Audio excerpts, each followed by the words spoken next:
Tonight, fresh search. The army assists police in the hunt for the remains of a mother and son who were murdered nearly 50 years ago.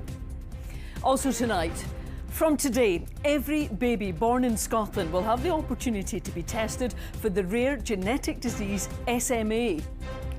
A new survey says the overwhelming majority of people in the UK are in favour of continued oil and gas production in the North Sea. While in sport, Dundee United put a major dent in Celtic's title aspirations as they beat the champions 2-0 at Tannadice. I'm Andrea Brymer. This is the STV News at 6, live from Aberdeen.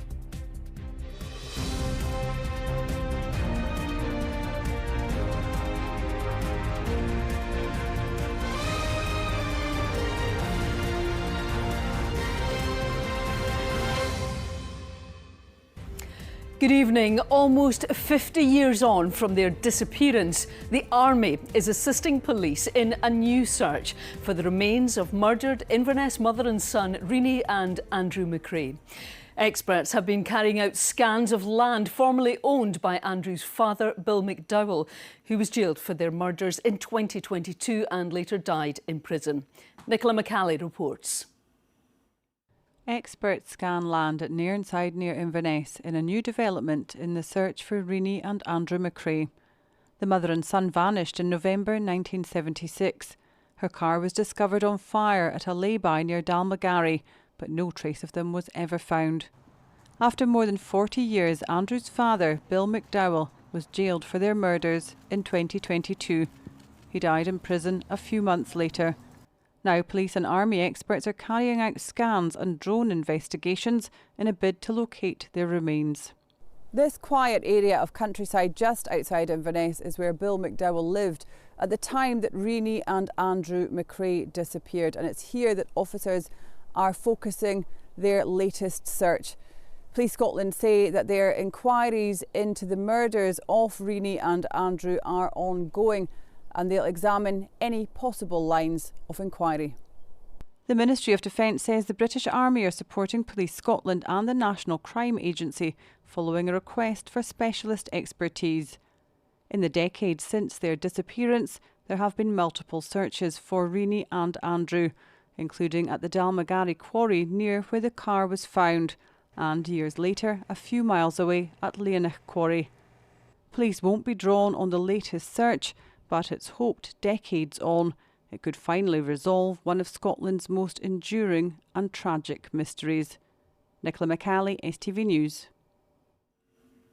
From today, every baby born in Scotland will have the opportunity to be tested for the rare genetic disease spinal muscular atrophy. It causes progressive muscle weakness, often meaning some children never learn to walk. The screening test at 5 days old will allow early treatment to take place, potentially preventing symptoms from ever taking hold. Lewis Meekie has been following the tireless campaigning from families of children with SMA. Community midwife Amy is out in East Lothian today for a very important task. She's taking blood samples from newborns. Hello, it's Amy. As part of the national screening process designed to spot genetic conditions. From today, tests will include the rare muscle wasting disease, spinal muscular atrophy. I am going to use a tenderfoot device to make a small cut into baby's foot, and then with some gentle pressure we're going to collect some of the blood spots onto a piece of card. Up next is baby Marnie, who is just 5 days old. Not even a flinch.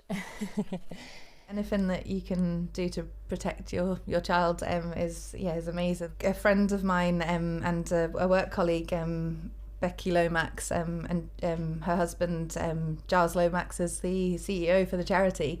Their twins Sarah and Finn have SMA and were diagnosed 7 years ago. So I followed their journey and seen the fights and struggles they've gone through. So we'll get this sent away to the lab today, and this will be processed in the next couple of days. Next stop, the Queen Elizabeth Hospital in Glasgow. And that sample will come here, alongside hundreds of others every day from across Scotland, to be tested for what is now 11 different conditions. The Scottish Government, alongside pharmaceutical company Novartis, are funding a 2-year pilot to assess how well SMA screening can detect the condition. Scotland's the first part of the UK to do this. Cystic fibrosis and sickle cell disorders are among the conditions they already look for here. So all of the conditions that we screen for, the whole purpose of them really is that there is a pre-symptomatic treatment available. So the outcome for the baby is always going to be better if we pick up the disease and we can treat it before the symptoms present themselves. Roughly 3 or 4 babies will be born with SMA in Scotland each year. 3 treatments are available through the NHS in Scotland. If used early enough, a child can avoid developing many of the symptoms. But once symptoms become obvious, it's likely already too late to reverse them. 3-year-old Grace was diagnosed shortly after her first birthday. She uses a wheelchair and has had a number of health challenges along the way, but initially her parents feared even worse. A lot of the stuff that's out there about it is quite outdated. So we did ask, is our child going to die? And they told us, no, there's treatments there now. Parents like Carrie and Tony have campaigned hard for this. They've done so knowing it won't change anything for Grace, but will be massive for babies yet to be born. With Grace, all we wish for is that she lives a happy life, and she is living a happy life. You need to be that parent to have that room and anxiety going through in your heart rate.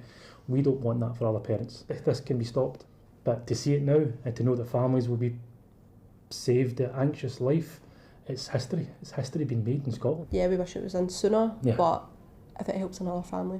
We'll take a small portion of the blood. In order to calibrate the machines today, in order to make sure that the machines recognise a positive sample, 12 families from the community have provided their dried blood samples from when they were taken when they were born. Awareness is on the rise after former Little Mix star Jessie Nelson revealed her twin daughters both have SMA. She hopes the rest of the UK will follow Scotland's lead. For now, this is of course only a pilot, but if it proves effective, it may well come into force permanently. And giving evidence to the UK Screening Committee about its efficacy on a wider basis, and then allow the Screening Committee to take a recommendation. One of these cards could contain a sample from a baby born with spinal muscular atrophy. Thanks to these tests, that child's future could be significantly different to if they were born just a week ago. Lewis Mickey, STV News. A great step forward. The overwhelming majority of people in the UK say they are in favour of continued oil and gas production in the North Sea. That's according to Offshore Energies UK, which surveyed around 2,000 people. Meanwhile, a union is demanding jobs in the North Sea are protected ahead of the Holyrood election. Oliver Wright has more. The continued conflict in the Middle East is pushing up the price of fuel. It's pulling the debate about the future of the UK's energy mix into sharp focus. New polling from Offshore Energies UK has found the vast majority of people think the country should continue to produce oil and gas in the North Sea. On a visit to Aberdeen earlier, the First Minister called on the UK government to end the windfall tax on energy profits. The UK government should stop stalling and remove the energy profits levy at the first available opportunity. It's long overdue. It's a stymieing investment, and there's a rational case to protect the supply of energy to our country. Polls found that more than 3/4 of people think the UK should continue producing oil and gas as global events can disrupt supply. Almost as many think the country should be producing as much oil and gas as possible instead of relying on imports. And around 60% think energy firms should pay higher taxes when prices are unusually high. But just under 70% think any tax should be rules-based to give companies more certainty. One thing's clear, the UK is importing more energy than at any time in its history. And the public absolutely supports that we prioritise our own production of oil and gas, our own production alongside renewable energy too. Aside from the question on energy security, the issue of jobs in the North Sea is once again being raised. Unite the Union is demanding jobs in the industry are protected ahead of the Holyrood election. With widespread redundancies, leaders say their members are concerned for the future. There's a war in the Middle East that is damaging flows of oil.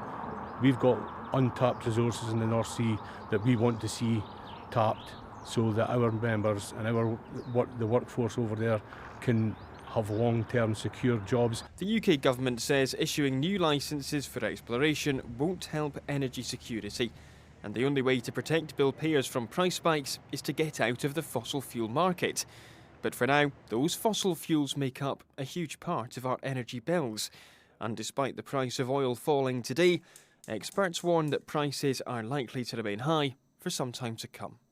Oliver Wright, STV News. President Donald Trump announced this morning that he's postponing strikes on Iranian power plants following productive discussions between the US and Iran over the weekend. The president said that all military strikes will be suspended for 5 days as negotiations over nuclear powers and shipping routes continue. However, the Speaker of Iran's parliament denies the talks took place. Westminster correspondent Lucy Dunn joins us now. So Lucy, what's going on here? What is the latest? Well, we first learned of Donald Trump's decision to halt strikes on Iran this morning when the president took to social media in characteristic fashion to make his announcement. He'd initially threatened to obliterate the country's power plants if Iran did not meet a 48-hour deadline to reopen the Strait of Hormuz, this very important energy transit route that has been impacted by the war in Iran. The president wants any negotiations to confirm that Iran will not build a nuclear weapon and some sort of joint ownership of the Strait of Hormuz involving the US. He did add, however, that if a deal was not reached, the US would just keep bombing our little hearts out. Prime Minister Keir Starmer was questioned on the Iran war by the Liaison Committee this afternoon. It is why we did take defensive action, collective self-defensive action, on our own behalf when it came to the work that we're doing with our allies in the region, taking missiles out that are coming from Iran. It's also why we allowed our bases to be used for the purposes of collective self-defence. But that's an important divide. So collective self-defence, yes, and we've taken appropriate action, but this is not our war, and we are not getting dragged into this war. So that's the divide that I've kept very firmly in place. And Lucy, what do we know about the government's plans to shield people here in the UK from the impact of the war? Well, as we just heard, Keir Starmer took questions on this afternoon, particularly focusing on the UK's military capabilities, the price of energy and the cost of living crisis. The Prime Minister said that the energy price cap will remain in place until the end of June, but ultimately it's a little later in the year that could prove a crunch point, September, October time, when energy use will increase as temperatures begin to get colder and the fuel duty hike will come into force, driving up the cost of living. The Prime Minister said today that he's already considering energy bill support for the winter, and he's chairing an emergency COBRA meeting this afternoon to plan on how to deal with the economic fallout of the conflict in the Middle East. We'll hear more on that meeting from the Chancellor in the Commons tomorrow. OK, Lucy, for the moment, thank you. The Scottish Government says there's a concerning rise in the number of people dying from drugs. Minister Mary Todd says a toxic, contaminated drug supply is to blame, and a national testing centre due to open in Dundee will help save lives. Here's Lynn Rankin. At this lab at the University of Dundee, drugs are being checked to find out what's in them. This sample contains cocaine, but a toxic, contaminated drug supply across the country is causing concern. We've seen alerts come out about nitazines, we've seen alerts come out about xylazine-like drugs, and we've seen alerts come out about street benzos. So there's some really toxic, dangerous drugs out there being used in Scotland, and I think that is likely to be reflected in our data. Some of the early data that we're seeing, the police drugs death data, is showing a concerning rise. But the Minister insists the Scottish Government is not failing to tackle drug deaths. I wouldn't say it's failing. I think we will see drugs deaths rising everywhere because of the terrible, dangerous mix of drugs that are in use in Scotland and in other parts of the UK and all over Europe. The Scottish Government says part of the solution lies in this lab, the first of its kind in the country. People in Dundee, Aberdeen and Glasgow will soon be able to take their drugs to be checked by one of these machines. It will tell them exactly what's in their pills or powder, the drug they expected or something more potent and potentially more deadly. A sample will then be sent here to be analysed in more detail. What this lab will do is it will provide that information much more rapidly, and that allows people to give appropriate and contextualised harm reduction information, but it also allows us to identify where there are substances that might pose real threat, and particularly real threat to life because of the amount of material that might be present or the mixture of materials that might be present. 1,017 people lost their lives to drugs in Scotland in 2024. Many more are thought to have died last year. This lab opens in July, another service aimed at saving lives amid testing times for Scotland's drug death crisis. Lynn Rankin, STV News. A former head teacher who assaulted children at a school in Fife has been placed under a 6-month restriction of liberty order. 88-year-old Alexander Cameron used a shoe, a slipper and a belt fitted with metal studs to hit primary-age boys under the guise of corporal punishment. He was found guilty of 6 assaults at Dundee Sheriff Court, carried out at the former Ovenstone residential school in Pittenweem in the 80s and 90s. It's time for all the Monday night sport now with Chris on a big result for Dundee United at the weekend.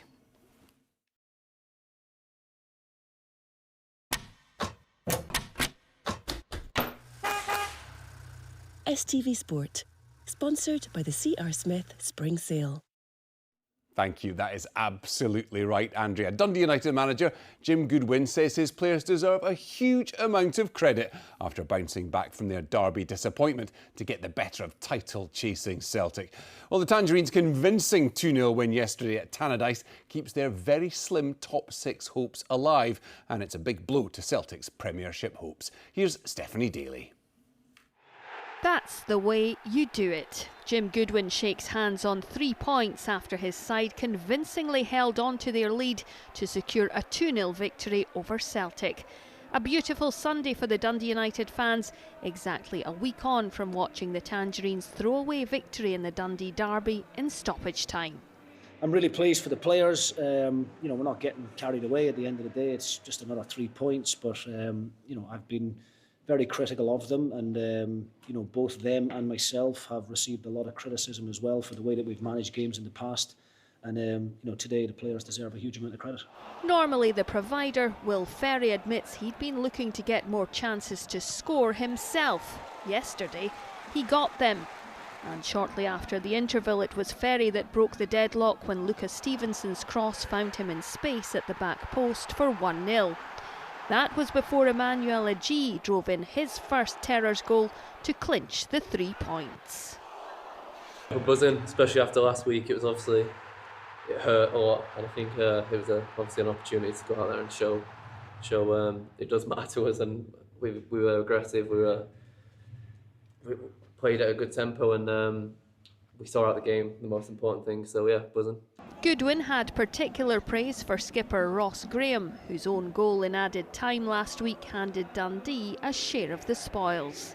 I thought there was a number of really big performances on an individual level, no more so than my captain, Ross Graham. Absolutely devastated last week he was, and he doesn't need told what that game means to the supporters. He's one of them. He's been here since he was 7 or 8 years old. So for him to be able to bounce back, 7 days later and go and put on a performance like that, I think is credit to him. The result sees Celtic drop to 3rd in the title race, 5 points behind leaders Hearts and 2 behind Rangers. Today is a setback. I don't think it's the end of it. I still think that we're in it, but you're probably right. I think we'd have to win the 7 games. I don't want to keep making excuses with the pitch, but the pitch is a factor, so we have to be honest. The technical level of the team is really, really good, and especially the way that we want to play. We want to find the little pockets of play, and the pitch makes that difficult. So you have to take that into consideration. But that's on us. That's on us as the players. We have to try and deal with that better, and then ultimately we need to take responsibility for the result. United's slim chances of a top 6 finish remain intact, with a trip to Ibrox to face Rangers up next after the international break. Stephanie Daly, STV Sport. Yeah, where would United be if they'd managed 95-minute performances more consistently? Well, while they kept their faint top 6 hopes alive, Aberdeen served up a performance of meek surrender at Ibrox to launch them right into the fight to avoid the relegation playoff place. Well, Stephen Robinson rinsed his players at full-time, saying he'd hit them with some home truths He'll see in the next match against his old club at St Mirren after the international break, if those home truths have hit home. While Dundee can be proud of their efforts to dent Hearts' title tilt, but it wasn't to be for the Dark Blues in Gorgie. No shots on goal and not even 30% possession. Aberdeen were lucky to go in only one down at half-time at Ibrox. Tochi Chukwueze opening the scoring for the Light Blues. Two within 2 minutes of the restart was pretty much game over, save for a wee rally when half-time sub Olusanya robbed Rangers high up and Palaversa fed Afiza Rimu, whose deft through ball was finished well by Dennis Geiger. But it was only a blip, and 3 and 4 arrived for Rangers before full-time to put a dark shadow over the Dons' miserable defensive display. Aberdeen are now just 3 points off the dreaded 11th spot and in the worst form in the top flight. If manager Stephen Robinson can't find a way to resurrect the woefully poor Reds, then it won't be the Scottish Cup that extends their season, but the relegation playoffs. No such worries for Dundee, by no means safe, but for perspective, they've taken 20 points from the last 15 games to Aberdeen's measly 6. 6 points from 45. Let that sink in for a moment. At Tynecastle, Dundee had some tremendous chances, but when it came to the crunch, Hearts found a way. Oisin McEntee with a fine header from yet another successful Hearts set piece, their 19th goal from a dead ball this season. It speaks volumes that D's manager Stephen Presley was justifiably disappointed. My thoughts are that I'm disappointed because I thought it was a chance missed for ourselves. I thought that we created a number of good moments but failed to execute the final pass or the final delivery when we had that opportunity, and that's disappointing because we've scored a lot of goals of late. But we didn't manage to continue that today. Next up for Dundee, another chance to beat Celtic at Dens Park. Nearly from Shanklin, but not quite. Now, Kenny Dalglish says Scotland have been brilliant in reaching the World Cup and believes they have a better chance of progressing to the knockout stage than he ever did. While Steve Clarke's men are preparing for the first of 4 friendlies ahead of this summer's tournament, looking ahead to them, here's Jamie Borthwick. Are back fit. We are where we are because that's what they deserve. That's where the results have brought them up to, and I think they've been brilliant. I think because of the way it's set up with 3 going through, possibility of 3 going through, I think it gives you a better chance of qualification. But you've still got to do it on the pitch to get it. Whereas for us it was more difficult. If they get through, then they'll have a hell of a lot of support for this small country. The World Cup preparations kick off this weekend when Scotland hosts Japan at Hampden, followed by a clash against the Ivory Coast at Hill Dickinson Stadium in Liverpool. Steve Clarke will put the finishing touches to his tournament planning with games against Curaçao at Hampden in May and a final match in New Jersey against as yet unconfirmed opponents. And while Clarke's future beyond the World Cup remains unresolved, the issue is a simple one to navigate in the eyes of this living legend. I think you just get on with it. Just let the World Cup happen. Let them get on with it. Give them as much support as we can possibly give them and the players, and see how it goes. And then afterwards, if he's got a decision to make, he's got a decision to make. I don't think he'll have a problem renewing his contract here. I think it would be rather silly not to give him a new contract. Jamie Borthwick, STV Sport. It is only about 80 days to the World Cup. Count them down. See you back here tomorrow.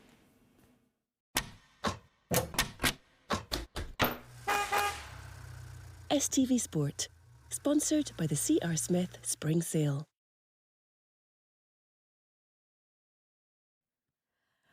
Well, it's time now for the weather forecast. It was a lovely weekend in the end, Philip.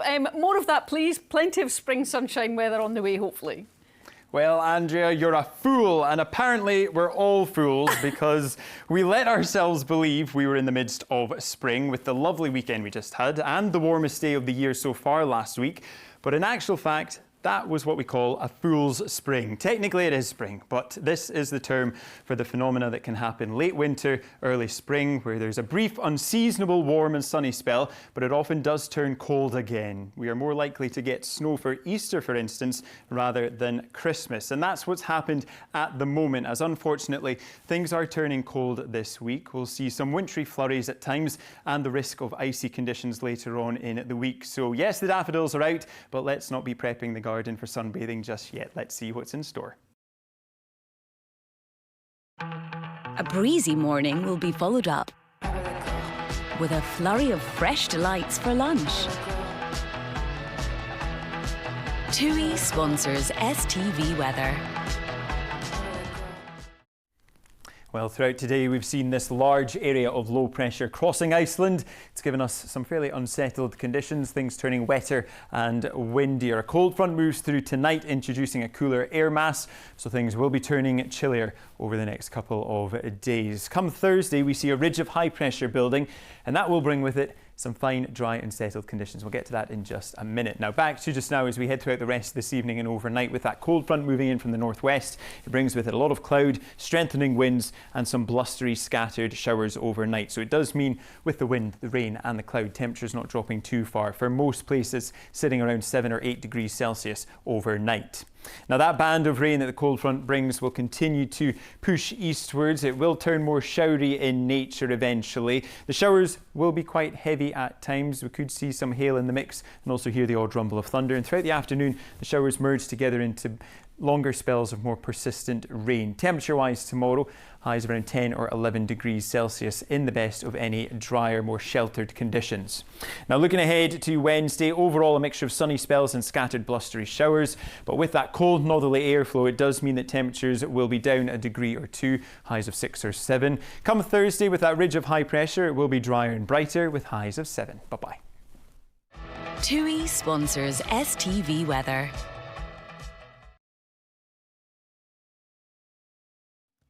And of course, don't forget, it's this coming weekend that the clocks change. I'm going to tell you about that lots before Friday. Anyway, that's where we'll have to leave it for tonight. I'm back with the late news. That's at 10:30. Until then, from all of us here, have a very good evening. Bye-bye.